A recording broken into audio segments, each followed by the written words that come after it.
Ladies and gentlemen, welcome back to the actual news.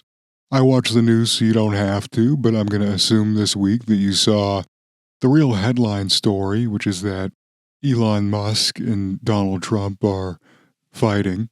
This is, first of all, like the most predictable feud in history. They're not guys who are known to not just flip out and throw tantrums.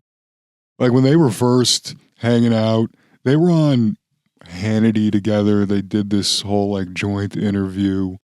Elon Musk literally said, "I love Trump as much as any straight man could." It was like watching one of those couples on social media that's brand new and they're just constantly posting about how much they love each other and how strong their love is. And you're just watching like, okay, in 3 weeks, this is going to be the most entertaining breakup in history. And everyone, like a lot of the stuff that's been going on, just political nerds like myself follow. This is gossip mag stuff. This is TMZ level just hilarity. So, I'll go over the stuff that was said, but I'm also going to dig into a little bit of why this is happening, because there are real business and real governmental reasons why. So, Elon came in as a quote-unquote special government employee. Technically speaking, special government employees, I believe, are supposed to be done after 180 days. He hasn't even reached 180 days. And, you could argue that it's because stuff is not going well in a real structural way, like the cuts he's making with Doge. I mean, I don't think you can even argue that they're cuts. Like, literally, Trump gave Elon carte blanche to just do whatever he wants with the finances of the United States government, and the budget has gone up. Right? Like, the cuts he made were worth like $150 billion, and then the Pentagon budget goes up $1 trillion. There's also a bill that looks like it would increase the deficit by, the estimates range from like 2 trillion to 10 trillion to some people say 30 trillion because they just don't fucking know. That's the real lesson over, like a 10-year period. So Elon is essentially dismissed. There's some little stories floating around about like him doing ketamine. He apparently loves ketamine. I don't know. I haven't seen solid evidence of that, but knowing some people who have done ketamine, I wouldn't doubt Elon Musk is someone that does. So Elon's dismissed. He has kind of like a bizarre interview. Then there's a quiet period where they tried to politely unwind from one another. Then it looks like this fight is sparked because Donald Trump removes Elon's pick for NASA. Right? So you got to understand that when people say, "Oh, Elon's making cuts to the government," he comes out on stage with a chainsaw and he's like, "Yeah, we're cutting down the government." And a lot of people's perception of what that means is there will be less power over me. There will be less authority over me. First of all, the only authority that exists is not the government. Plenty of it would be the private sector, huge businesses, corporations. They then take ownership over the things that the government was managing. And two, the government itself is not a monolith. That is to say, the government isn't one thing. There's a bunch of different facets and pieces, and the different facets are at war with each other a lot of the time. They're opposing forces even within the government. There are people and there are departments that are butting heads. Elon is not taking a chainsaw to the entirety of the government. He's cutting down things that are not convenient for him, like the FAA, for example. You have people working there, and Elon believes that something like Starlink could replace them. And look, if Starlink does a better job than they would, I think in most people's book, that's okay. And Elon is making cuts as well to legitimate fraud, right? I want to mention that. It's not like there's no fraudulent or even just inefficiencies within government that can be fixed. It's just it doesn't make a lot of sense to trust the richest man in the world to make cuts that are going to work for all the people who are not the richest man in the world. So this bubbles up into a fight that is, just fucking crazy, right? Like Elon comes out and he's just rapid spaz posting all over Twitter. He posted, "Is it time for a new party to come in that represents the 80% of Americans in the middle?" Most people said yes. You can't really trust a poll that's on Twitter because so much of that, I promise you, is bots that work in Elon's favor. He owns the platform after all. That said, if you put an actual poll out to most Americans that ask that, I think they would mostly say yes, especially with the amount of unhappiness that came from Biden and the Democrats, and then what's also seemingly not really working out with Trump and the Republicans. This fight, like, Trump surprisingly was like the more tame person. He said he was like disappointed in Elon. And then Elon came out, he posted that poll about there being a new party. He also said that the Republicans would not have won and Trump would not have won without him, which is kind of funny because it's basically admitting that he thinks he bought the election. And he also thinks that the Republicans would not have a majority in Congress if not for Elon. It basically says that they're not grateful, which is funny because it's kind of a Trump thing to say. He's always complaining about people not being grateful.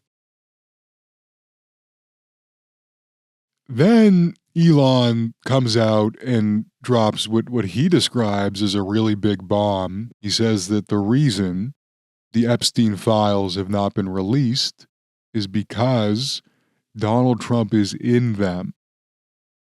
Like, we're basically doing the Kendrick Drake beef again, right? Elon just comes out and calls his opponent a pedophile, which you can't really come back from, Like, Kendrick called Drake a pedo, and then Drake tried to be like, "You're short," and it's like, "No, dude, you lost."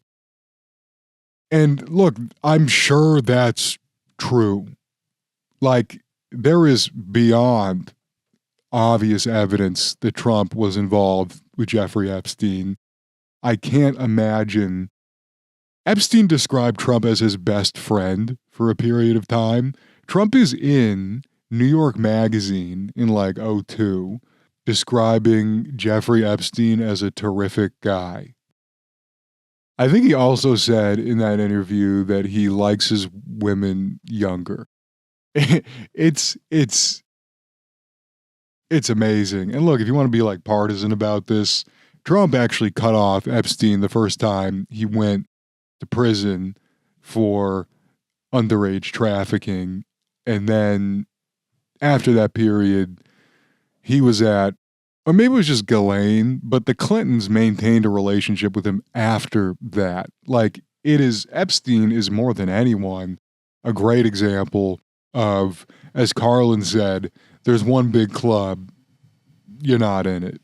It's Democrats, Republicans, it's just powerful people who had a lot of fun banging teenagers on an island somewhere. The other thing I want to note here is that it goes beyond just Democrats and Republicans. Like, Elon himself has not as strong a connection to Epstein as Donald Trump did, but Elon's brother, Kimball, dated an Epstein girl. This woman lived at the apartment where Epstein would house women.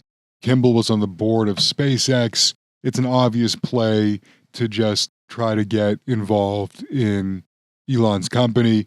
Other than that, Elon himself, I don't think, has had any connection. There is a famous picture of him and Ghislaine Maxwell that floats around that Elon said was a photobomb. I don't know. There's just, it's kind of like the Diddy party shit. It's like, okay, not everyone who went to a Diddy party did this sick shit, but also a lot of people did. You just got to feel for people that got invited to a party in the 90s with P. Diddy and they were like, that sounds awesome. And then 30 years later, they're like, fuck. I went home at 10. So, one interesting thing, these two are just going to fight. It's probably going to bubble up, go away a little bit. They both have so much to lose. I can't imagine they actually continue going at each other's throats, but it has created quite a rift in the Republican Party. The rift that exists and has existed basically since the election is the more traditional MAGA Republicans like Steve Bannon. It's this white populist movement. There's a lot of poor people, working class people, and neo-Nazis involved. And then the other end of it is the tech sector, right? Which is like, a lot of big tech guys and also neo-Nazis. The most uniting factor between these two wings of the Republican Party is just being a neo-Nazi, to be clear. So you've got Elon at war with basically Bannon, and now Bannon has Trump more so on his side. And it's crazy because you got to understand that people are deeply embedded in this administration already. Like you look at JD Vance. Last week we talked about AI and what that is doing to the labor force and the labor market. JD Vance is basically there because of tech people, right? Like Peter Thiel, for example, big tech guy, big financial backer of JD Vance. And JD Vance was the tech sector's pick for VP. Elon floated that Trump should be impeached and JD Vance should be the president. Now, JD Vance basically came out and after a few hours sided with Trump because I think an impeachment, as we've learned, looks pretty unlikely. But there is something that is really bubbling underneath not only the Republicans, but just our government as a whole, which is that most human labor, or at least a significant amount of human labor in the next decade or less than that, can be replaced.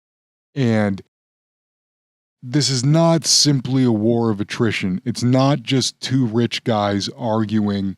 There is real stakes that are basically at stake upon JD Vance and the tech sector winning and Steve Bannon and the MAGA populist wing winning.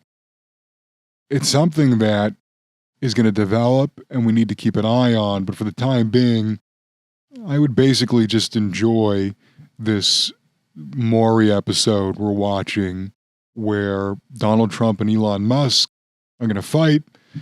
There's a rumor that there's a phone call that's going to occur and they're going to settle everything. I don't know that that's entirely going to happen. There's rumors that, look, there's a lot of weapons that these two can use on each other. Elon could pull out any of his many services that he does for the US. Trump could try and literally deport Elon because Elon, has some sketchy details surrounding his initial immigration to the States, and there's no statute of limitations on that. So truly a developing story, and frankly, a very entertaining story. And that's going to be all for me this week, but I'll see you next week on the actual news.